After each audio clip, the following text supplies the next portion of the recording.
नमस्कार दोस्तों, आप सभी का आपके अपने YouTube चैनल सनातन धर्म में हार्दिक स्वागत है।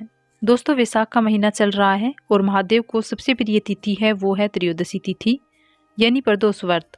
आज प्रदोष व्रत है। सोम प्रदोष व्रत सभी मनोकामनाओं को पूर्ण करने वाला व्रत माना गया है। यदि आप प्रदोष व्रत को आरंभ करना चाहते हैं तो सोम प्रदोष व्रत यानी कि जो आज सोम प्रदोष व्रत है इस दिन से आप आरंभ कर सकते हैं।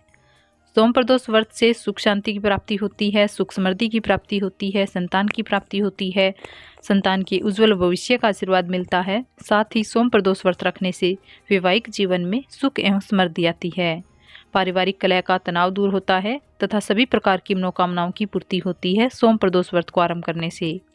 प्रत्येक शिव भक्त को चाहिए कि वो कम से कम जीवन में एक बार प्रदोष व्रत अवश्य करें, जैसे कि 5 प्रदोष व्रत, 11 या 24 प्रदोष व्रत। इस प्रकार से आप कर सकते हैं।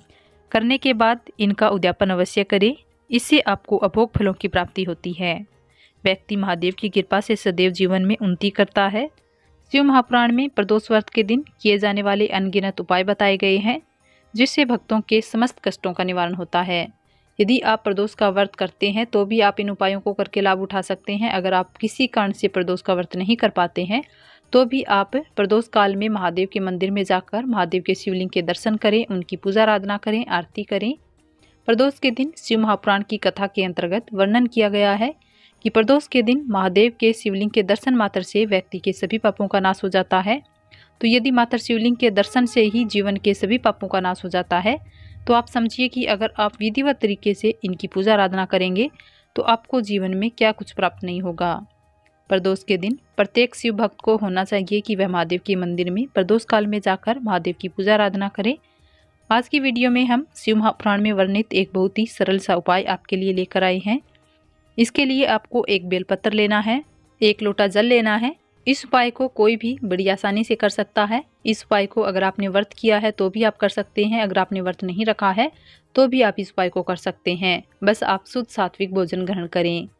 प्रदोष के दिन प्रदोष काल में जाकर इस उपाय को करें। इस उपाय को आप किसी भी प्रदोष में रख सकते हैं, ऐसा नहीं कि सोम प्रदोष व्रत में ही आपको यह उपाय करना है।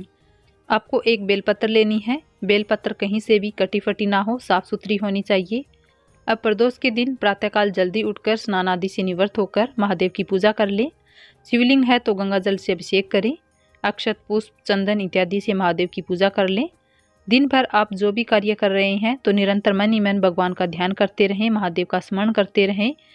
ओम नमः शिवाय मंत्र का जाप करते रहें या ओम श्री शिवाय नमस्तुभ्यम मंत्र का जाप करते रहें।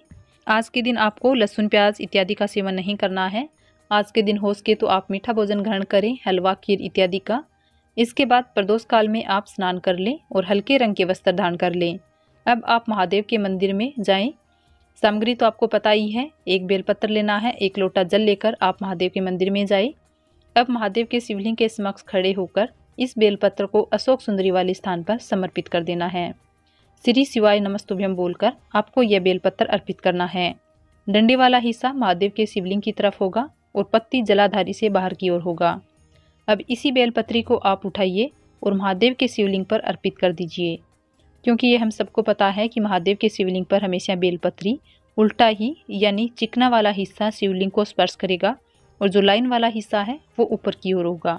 इस प्रकार से आपको महादेव के शिवलिंग पर कल्याणेश्वर महादेव का नाम लेकर यह बेलपत्री शिवलिंग पर अर्पित कर देनी है। बेलपत्री चढ़ाने के बाद इसी बेलपत्री के ऊपर से आपको 1 लोटा जल महादेव के शिवलिंग पर अर्पित कर देना है। लोटा तांबे का लीजिएगा। जल आपको घर से लेकर जाना है और जो बेलपत्री आपने चढ़ाई है कल्याणेश्वर महादेव का नाम लेकर यह जल महादेव के शिवलिंग पर आपने जो बेलपत्री अर्पित की है इसके ऊपर चढ़ाना है। जब आप जल चढ़ा रहे हो तो जल है वो बहता हुआ शिवलिंग के जलाधारी से बाहर की ओर आएगा। तो इस जलाधारी के पास ही आपको 1 लोटा लेना है और उस लोटे में इस जल को रोक लेना है। ये जो जल आपने रोका है इस जल का प्रयोग आपको करना है। यदि आपके घर में कोई व्यक्ति लंबे समय से बीमार है या हमेशा बीमार रहता है, उस व्यक्ति को इस जल का आचमन करवा दें। 7 बार इस जल का आचमन कराना है।